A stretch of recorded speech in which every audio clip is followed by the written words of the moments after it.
Ja sam Božica Mandić iz Velikog Trgovišća i moj suprug Drago Mandić iz Velikog Trgovišća. Nama se desilo nešto najgore što može jednog roditelja zadesiti. Znači smrt jedinog djeteta, nema gorega. A sam način kako je ona preminula, te zbog čega je preminula, to je jednostavno toliko strašno da prestrašno. A kasnije, poslije njezine smrti, to što se sa nama dešava, to je opet jedna priča, jako teška priča i jednostavno ne znam odakle bih ja tu sad trebala početi.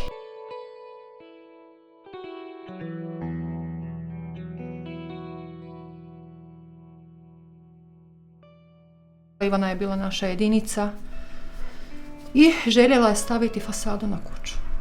I tada smo išli obiteljski tražiti taj kredit.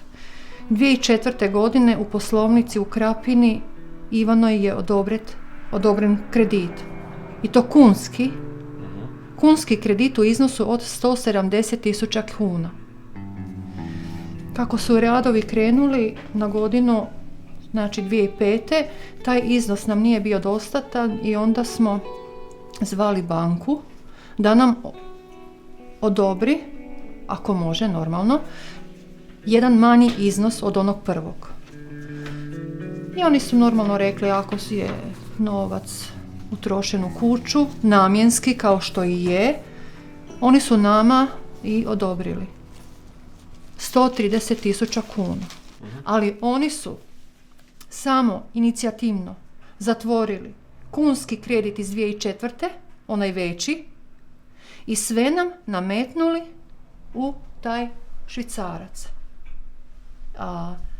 S time da su nam čak promijenili i osiguranje i kad smo došli na potpisivanje ugovora, nas je dočekao na stolu taj ugovor koji je osobna bankarica pripremila za nas i ona je rekla bilo što Ivani da se desi, bilo što, pa čak i smrt, osiguranje podmiruje kredit. Na pitanje, zar nemamo pravo izbora osiguranja, nemamo mi nikakva prava. Oni nameću svoja prava. Tu je kunski 2004. samo prvu stranicu sam i tu je kunski 2004. i ovaj drugi je taj famozni švicarac, nikad viđeni. Naša kći nije bila kreditno sposobna za kredit u kunama, ali je bila sposobna za kredit u švicarskom franku. I naglasili su da je manja kamata, da će lakše plaćati i da će sve biti na jednoj uplatnici, što mi kao laici nismo bili upoznati niti znali. Ali smo vjerovali toj gospođi kao osobnoj bankarici, kao jednoj hrvatskoj instituciji. Mi smo hrvatskim institucijama vjerovali više nego itko u ovoj državi i zato smo završili sada tu gdje jesmo.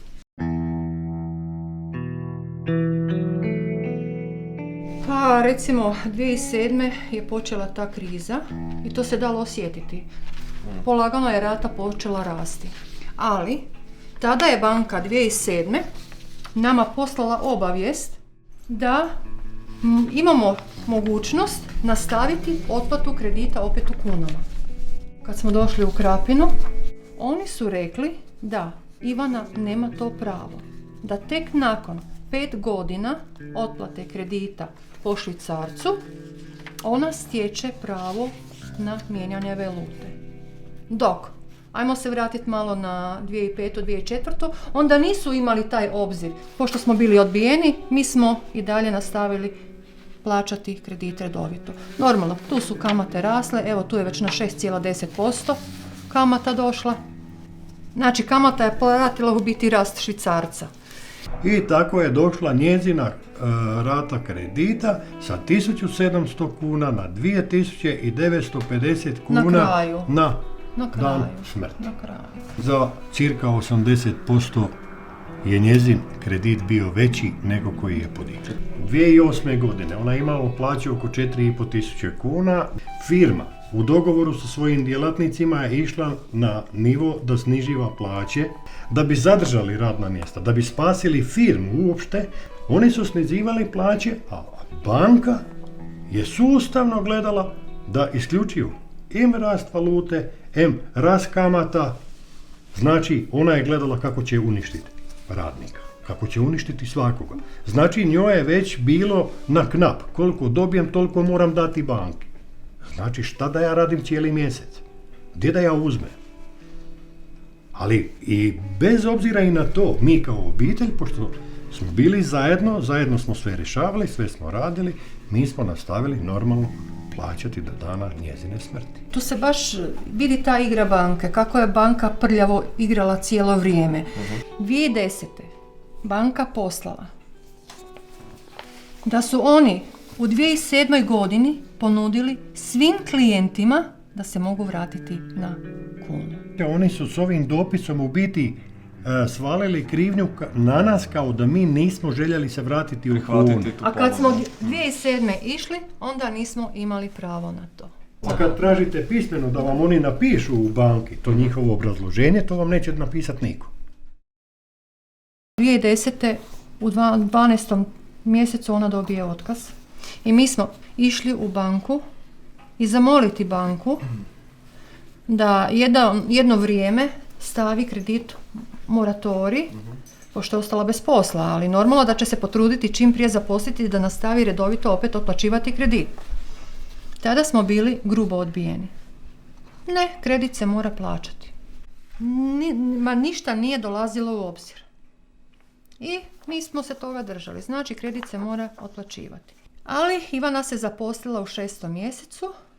U 8. mjesecu Ivana panično nazove, nestali su joj novci sa računa.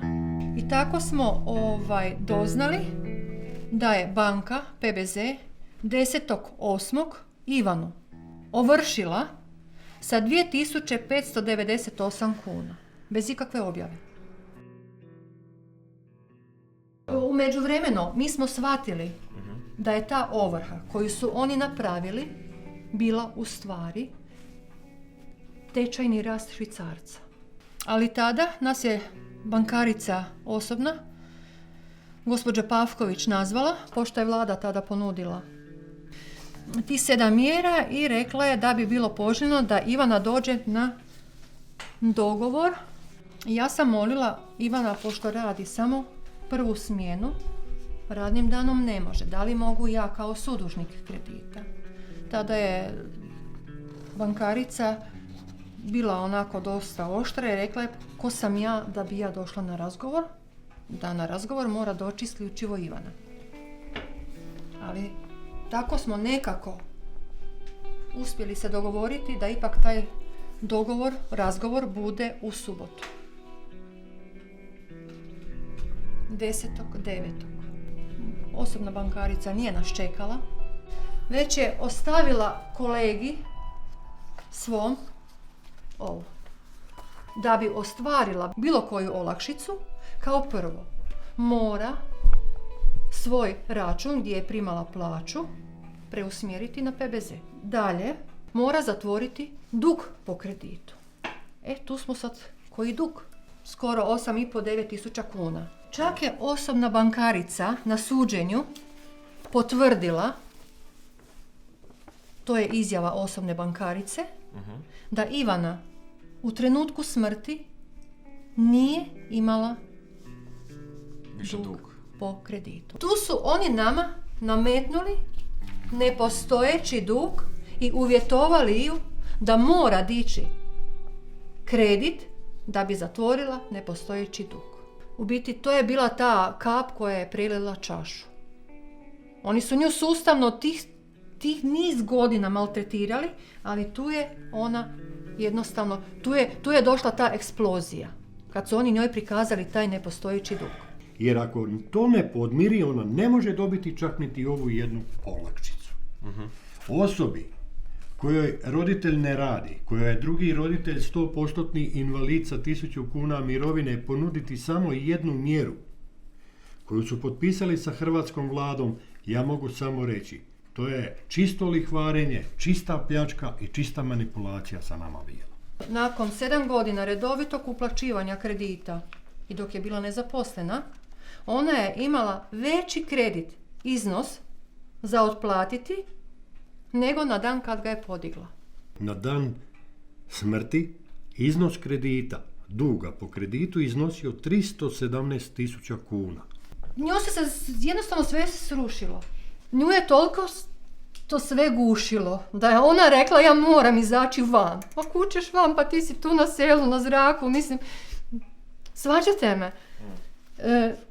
Idem ja kod svoje kolegice, moram jednostavno izaći. Što nije nikad. Pa dolazi ti tvoj momak, recite mu di sam. I tada ja otišla. Poslije nam je njezina kolegica ispričala kako je bilo gore. Donijele su kavu na stol, na terasi, bilo je lijepo toplo, jesenje vrijeme. I sad ova kolegica kaže, ajde idem ja tu preko po čokoladu, da uz kavu pojedemo čokoladu. Ivana ju isprati zajedno u dućan. Vraćaju se iz dućana na terasi do stola gdje ih je čekala ta netaknuta kava. Gdje je Ivana? Nema Ivane. Gledaju Ivana u autu, na parkiralištu. I sad kako joj je glavica bila na naslonu auta, oni su mislili možda otišla na mobit, ne znam, možda priča. I oni nju čekaju. Ivane nema. I sad Suzak veli, idem ju uzvrcnut na mobit, mada je to 5 metara od stola do auta. Idem ju uzvrcnut. Mobitel zvoni. Ivana se ne javlja. I onda kad je išla gledat šta je, zašto ne javlja se, ne dolazi, i onda je vidjela. Ivana je bila mrtva već. Nije joj bilo više pomoći? Ne.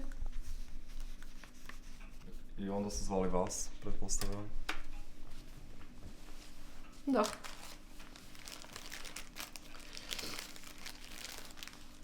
I tada je onda je suprug išao gore. I kad je došao, evo, na satu u 7:10 je umrla. I kad je došao, već je bila pokrivena bijelom plahtom.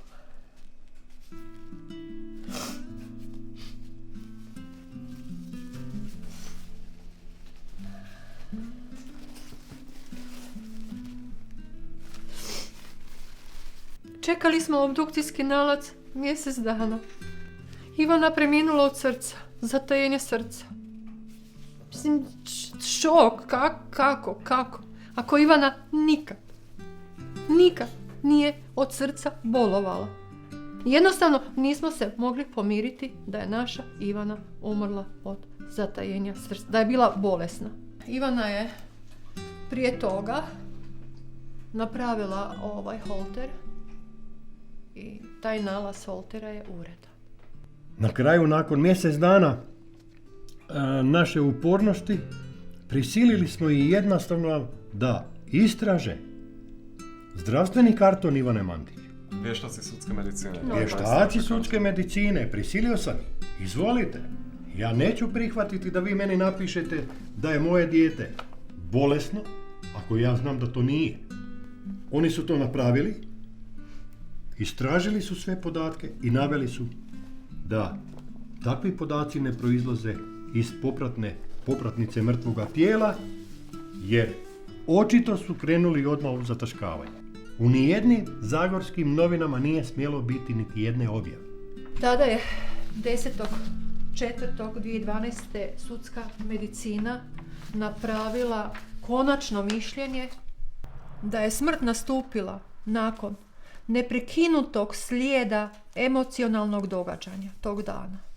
Smrt Mandić Ivane je prema tome nasilna i stoji u uzročno posljedičnoj vezi sa snažnim emocionalnim doživljajem u banci.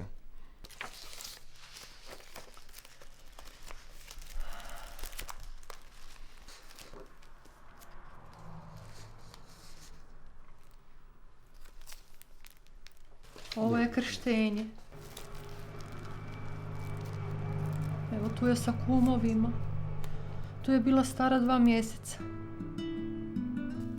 3. rođendan. 4. rođendan.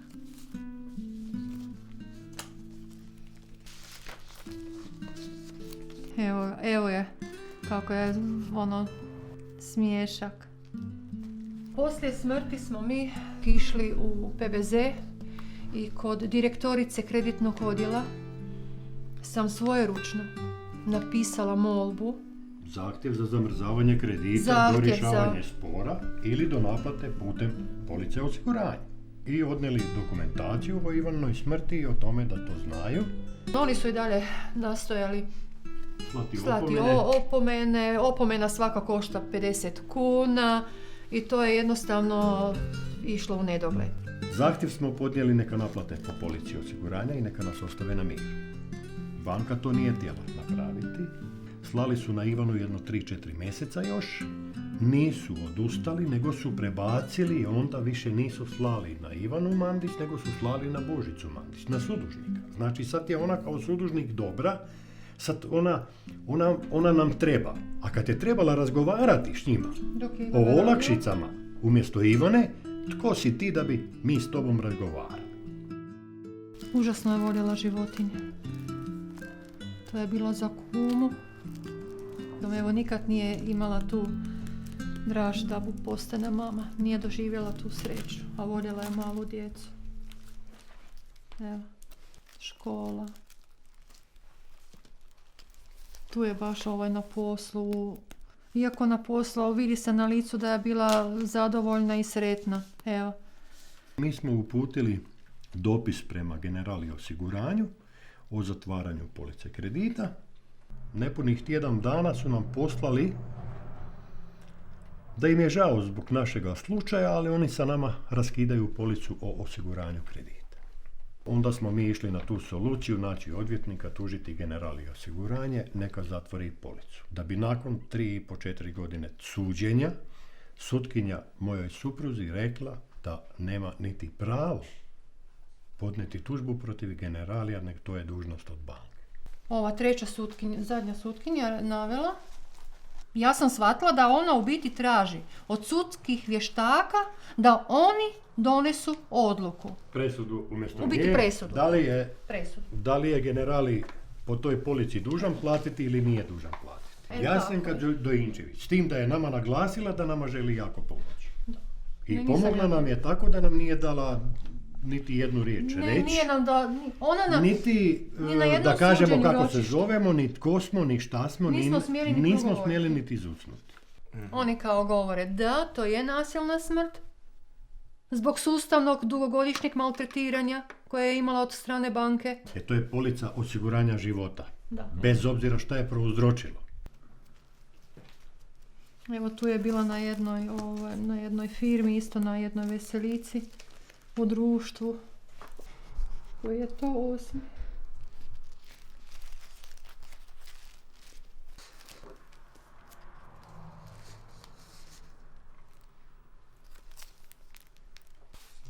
Ovo je na Trilju.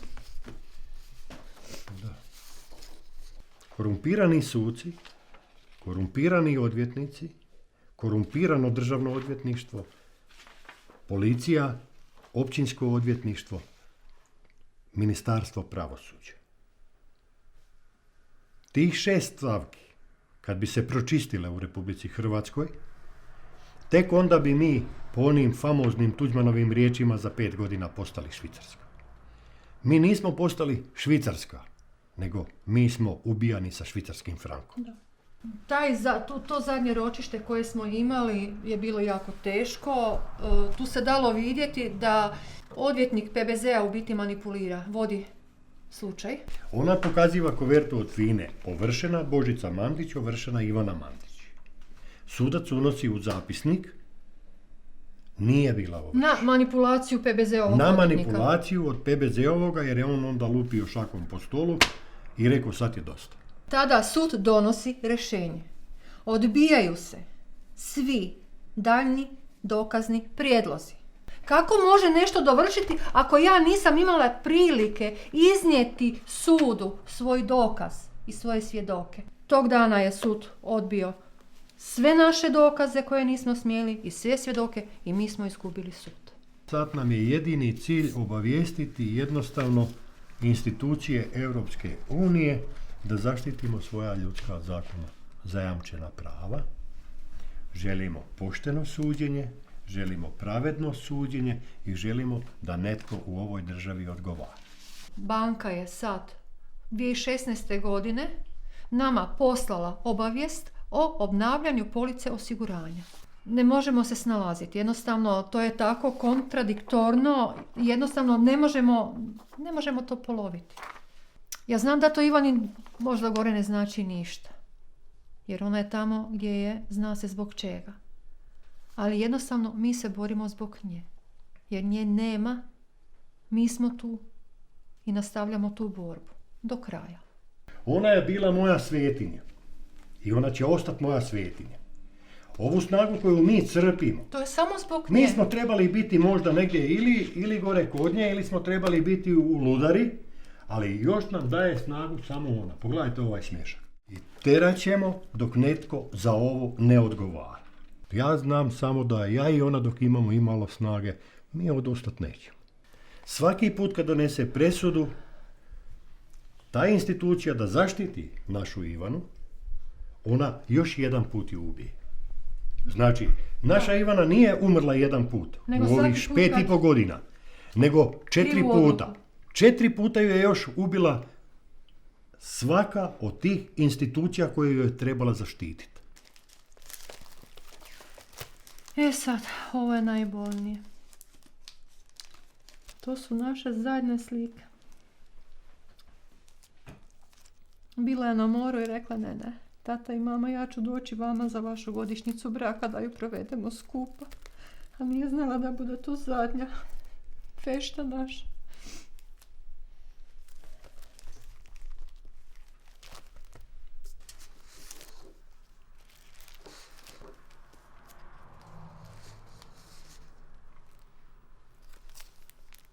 Sama smrt Ivane Mandić se desila 2011. godine i neka ključna pitanja koja bi trebala biti riješena danas u ožujku 2017. još nisu riješena.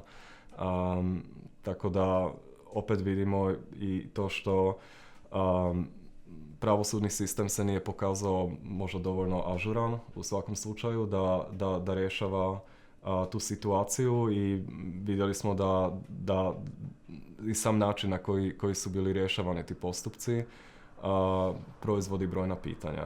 Hrvatski bankarski sustav je nekontroliran, a to je posljedica korupcije političke vrhuške koja traje dugo godina i negativne selekcije kadrova koja se pobrinula da se stanje ne može niti mijenjati.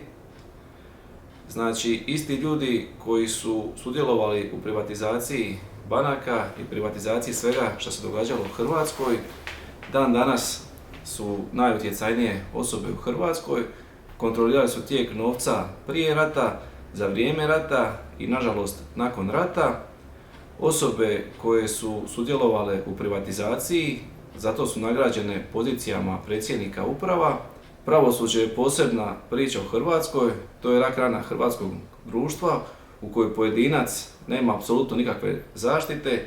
Nažalost, oni se financiraju iz novaca poreznih obveznika, a te porezne obveznike uopće ne štite.